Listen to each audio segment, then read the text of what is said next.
come in, push pause, I'll get right to them. Okay. Welcome. Welcome back. Thank you all for coming. Okay. Today we're going to talk about some things mostly to do with the heat and the insects that you're seeing. So how to deal with your plants wilting and dying. People are complaining right now at my desk. I'm getting 5 people a day. What do I do about my plant? How do I help it? Besides watering it 3-4 times a day. Okay.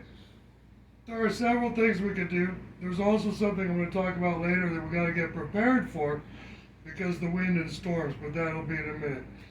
Anyway, in the meantime, now how to deal with the heat. I have had an experience where I was at one of my favorite places, the Renaissance Fair, and there was a spot I found myself hanging out. More than any other spot under the shade. I hung out under this spot in the shade, and I looked around and I realized there was a little mister blowing mist, and I stood... Oh, I thought you meant a midget. Little mister. No, This right here is a flexible, it hooks up to the end of your garden hose, and then it's got, this has 3 nozzles on the end, then it sprays a triple jet, and this is a flexible, some sort of a metal, probably aluminum, I'm not sure. But anyway, so this thing here, you can wrap it around a tree, you can set it to any shape that you want. I have one in the planter out front, and it's on the headwind side, so it as the prevailing wind comes across the plant, my garden, it's blowing out right across all my plants, and it's keeping them cool, dramatically cool. The leaves on any other day, if I don't use it, wilt over by noon, and when I put this in, they don't wilt over at all, and they're happy as could be. Okay, now this comes in 2 sizes. So there's a little single unit. This is just one little jet nozzle, but it still hooks up to the end of your garden hose. So you can wrap this around a branch or maybe the armchair and have it blowing right at you on a hot day, or in a little spot down in the garden. You know, maybe around a bamboo stick, you could move this anywhere and place this around. Well, I have a question that kind of goes before this a little bit, Mark. Besides the obvious wilting of the plants, what are some other signs that they're stressed out by the heat? Could you have actual changes to the leaf coloration itself, rust or something like that? Because I'm getting that on one of my plants now, and I didn't have it before. Yeah, well, that's a lot of infections and things. That's a different. Hold your questions till the end, please. Okay. Keep my train of thought going. Okay. Okay, so the things that we can do right now to prevent this, and we'll talk about how to cure them in a moment.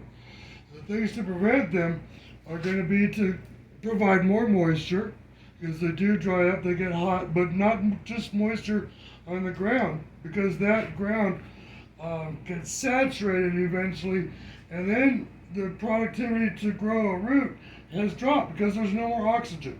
And all of the bacteria that I am so adamant about talking about, all that beneficial bacteria, they don't live in a saturated environment.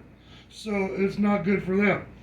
So we don't want to overwater for these reasons. The roots will just kind of get like your feet or your fingers if you're in the pool too long. They do the same sort of thing and they shut down.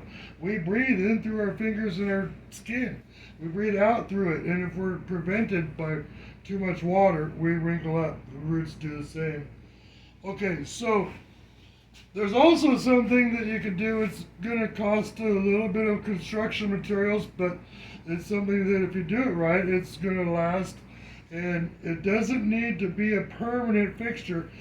Actually, you don't want it to be a permanent fixture because you only need a sunshade during certain times. Right now, when the middle of the day, if you had something where the sun's coming down in the morning and they get plenty of sun, but in the middle of the day when the sun is closest to us, that sun is baking your plant. That's the one. So you want to put a shade cloth. Now, if you put it high enough to be above your head, you will enjoy your garden much better. And speaking from experience, you want to go 3 feet above your head because the heat is up there right below that thing. It doesn't roll away so quick. So you'll feel that there's a cool area, but right there is still hot. So lift that up high enough. Now, if you're going to not have tall poles or something, then at least 3 feet above the plant canopy so that wind can roll around, and otherwise it'll be way too hot. Speaking from experience, I know that plants right up against that shade cloth will grow really funky. They'll change entirely the way they look. You won't be happy with any vegetable or product that you're growing right up against the shade cloth. Okay, now so you would want to build this thing with many different ways. I'm going to just refer you to do it yourself on that one because you're going to need some posts and some string. But the shade cloth is going to come in many different types of shade protection. Now out here, we're in Southern California where it gets extremely hot and dry. I sell mostly 70 to 90% shade, which means it's only letting 30% to 10% of the light through. And that is fine, that's adequate because we get enough sun blasting on it that you're only using this thing directly overhead. So unless your garden's really large, then you're going to need a large shade cloth. But most people that I'm talking about are backyard, hobby style gardeners, and they don't need anything more than about 12 feet wide or 6 feet wide. So this right here actually comes pre-cut. It's 6 feet wide by a 15-foot roll. I've got them down here in tan and gray. Both of them natural neutral colors. The tan and the gray stay cooler than the black. The green stays cool as well. It also filters out some of the other light and allows different sort of plants to grow. If you're looking for low level light plants, get green. That does different. But if you want to get a little bit more light to them, stay with the tan or the gray. But your orchids and African violets would appreciate the green shade cloth better than your garden variety or your cannabis plants. Okay? Alright. That being said, one of the other problems that I'm seeing here, people are coming to me all the time right now and they're saying I got green worms. I said, okay, you got green worms because you got the little moth that flies around every night. You're not going to be able to kill all those little moths. They're still going to fly around every night. They're going to land on your plant. So what you want to do is mix up some of this. Mix it fresh every time that you use it because this is a bacteria that was discovered in the soil and it doesn't swim very long. So you want to mix it and use it all. And if there's anything in the end of the spray bottle, just dump it out over the top of your plant. It's almost like you sprayed it on there. But BT is Bacillus thuringiensis. It's a beneficial bacteria. Like I just said, it was discovered in the soil. But we spray it onto the plants, and it lives there for about 3 to 5 days, depending on temperatures. And in these temperatures right here, it only lasts about 3 days. So you'd want to spray it about every 3 days on your buds and keep them little green worms from eating up all your valuable crop. Okay? Those little guys could use a lot of bad words, but I'll just say it's an insect that can be very destructive. And like I said, so the moth flies around every night. So you're going to have to spray your plant every couple of days if you want to keep it from crumpling up. Okay, now that there, then I want to talk about preparations. We got a lot of things that are going to happen here. This is approaching end of July. And every September, we get a hailstorm and a windstorm. If it doesn't happen in September, it happens in October. But we get this every year. And every year, people come whining at me and saying, I just lost my crop. It's all in the mud. Okay, well, to prevent that, you want to get yourself some stakes. And I sell them here.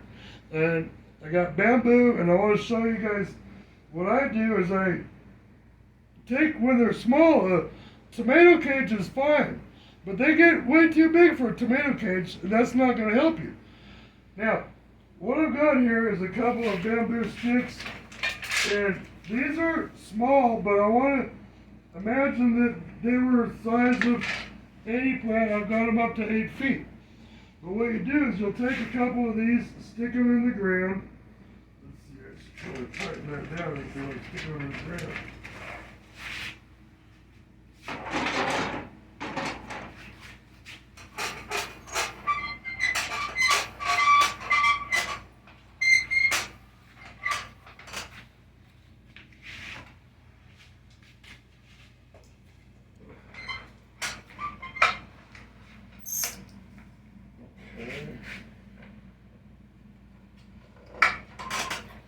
All right.